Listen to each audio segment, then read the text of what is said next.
नमस्कार, good morning, Radhe Radhe. प्यारे विद्यार्थियों, 12th और 10th क्लास दोनों की परीक्षाएं राजस्थान सरकार ने निरस्त कर दी हैं। अब निरस्त करने के बाद हमें क्या करना चाहिए? हमें हताश नहीं होना चाहिए, हाथ पर धर के हाथ नहीं रखना चाहिए।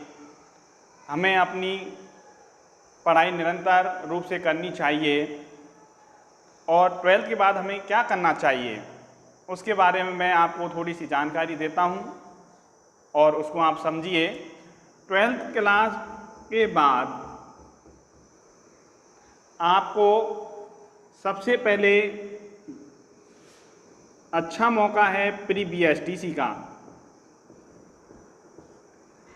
प्री BSTC इसका जो पूरा नाम होता है वो होता है basic school teaching certificate course, जिसको हम बेसिक स्कूल टीचिंग सर्टिफिकेट कहते हैं।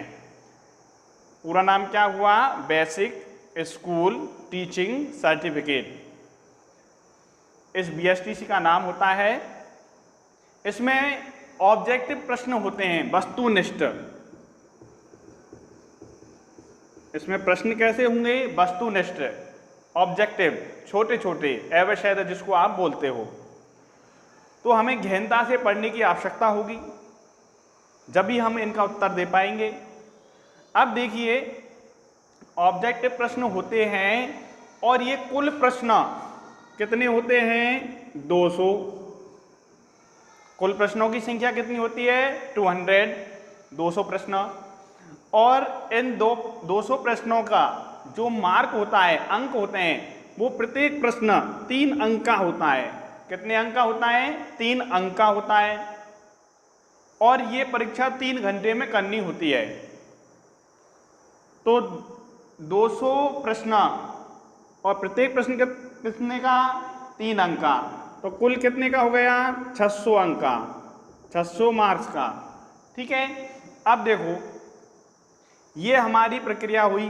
कितने घंटे में होगा? 3 घंटे के अंतर्गत होगा। इसके बाद देखिए, इसका जो सिलेबस है, इसके सिलेबस में आपको 4 भाग बटे हुए होंगे।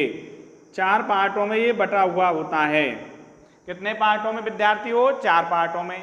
तो पहला पार्ट है मानसिक योग्यता, जिसको हम मेंटल एबिलिटी बोलते हैं। पहला पार्ट कौन सा है? मानसिक योग्यता।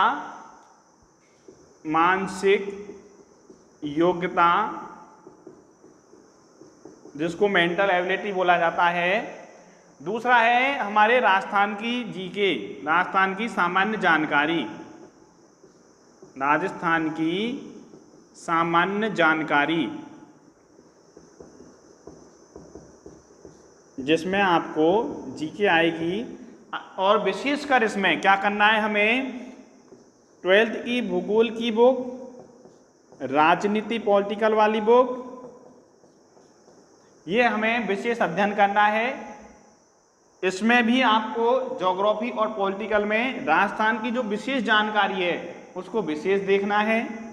इसके बाद तीसरा अपना पॉइंट होता है शिक्षण अभिक्षमता, टीचिंग जिसको हम बोलते हैं मेथड, शिक्षण अभिक्षमता। और नंबर 4 भाषा से संबंधित होता है। भाषा, इस भाषा में, लैंग्वेज में हमें क्या करना है? एक सब्जेक्ट को कंपलसरी है अंग्रेजी। कौन सी भाषा? अंग्रेजी। इंग्लिश होगी। इस अंग्रेजी तो हमारी कंपलसरी होगी। इसके 20 प्रश्न होंगे। कितने प्रश्न होंगे? 20। और इनके प्रश्न 50-50 होंगे। 50-50 प्रश्न आएंगे, 50-50 प्रश्न।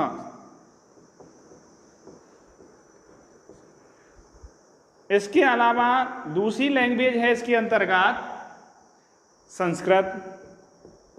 जिन विद्यार्थियों के पास 12th क्लास में क्या रही हो? संस्कृत रही हो, उन्हें संस्कृत लेना अनिवार्य है। संस्कृत के प्रश्न आपके 30 प्रश्न आएंगे। कितने प्रश्न आएंगे विद्यार्थियों? 30। अगर जिनके पास संस्कृत नहीं है उनको संस्कृत के स्थान पर हिंदी का कार्य करना है, हिंदी व्याकरण आएगी, उनके भी प्रश्न 30 होंगे। इन दोनों में से विद्यार्थियों संस्कृत और हिंदी में से एक करना होता है। इंग्लिश तो आपको करनी है लैंग्वेज फर्स्ट, और इसके अलावा संस्कृत और हिंदी में से आपको एक करना है। संस्कृत किनको करना है? जिन विद्यार्थियों के पास 12th में संस्कृत रही हो उनको तो संस्कृत के प्रश्न करने हैं। इस संस्कृत में भी संस्कृत की व्याकरण आती है,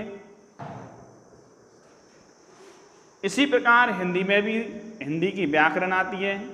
हिंदी की व्याकरण के लिए कक्षा 9 से लेके 12 तक एक बुक चलती है हिंदी व्याकरण, उसको पढ़ना चाहिए। इसी प्रकार से संस्कृत में भी कक्षा 9 से लेके 12 तक की जो व्याकरण है, ग्रामर है, उसको पढ़ना चाहिए। इसमें भी 10 से लेके और 12 तक के जो ग्रामर के टॉपिक हैं उनको पढ़ना चाहिए। इन सभी की क्या है, पढ़ने की हमें अति आवश्यकता है। ऐसे नहीं किसी एक सब्जेक्ट को पढ़ें तो आपका सिलेक्शन होने वाला नहीं है, क्योंकि इन सभी के मार्क्स जुड़ते हैं। तो इसलिए हमें ये सभी सब्जेक्ट पढ़ने चाहिए। ये 20 प्रश्न आते हैं, ये 30 प्रश्न आते हैं। 30 और 20 50, 50 100, 50 150, 50 200। तो कुल प्रश्नों की संख्या कितनी हुई विद्यार्थियों? 200। प्रत्येक प्रश्न कितने अंक का हुआ? 3 अंक का। कुल अंक कितने हुए? 600। इस प्रकार से इसमें प्रश्न कैसे आएंगे? वस्तुनिष्ठ, आवश्यक, ऑब्जेक्टिव। तो हमें इनकी विशेष तैयारी करनी चाहिए। इस प्रकार से आप अभी से ही बीएसटीसी की तैयारी करने लग जाएं। इस टेस्ट को देने के बाद आपको क्या फायदा होगा, क्या बेनिफिट मिलेगा? तो देखिए विद्यार्थियों, जो विद्यालय होते हैं उन विद्यालयों में आप कक्षा 1 से लेकर 5वीं तक के विद्यार्थियों को पढ़ाओगे। कक्षा 1 से लेकर 5 तक के विद्यार्थियों को आपको पढ़ाना होता है।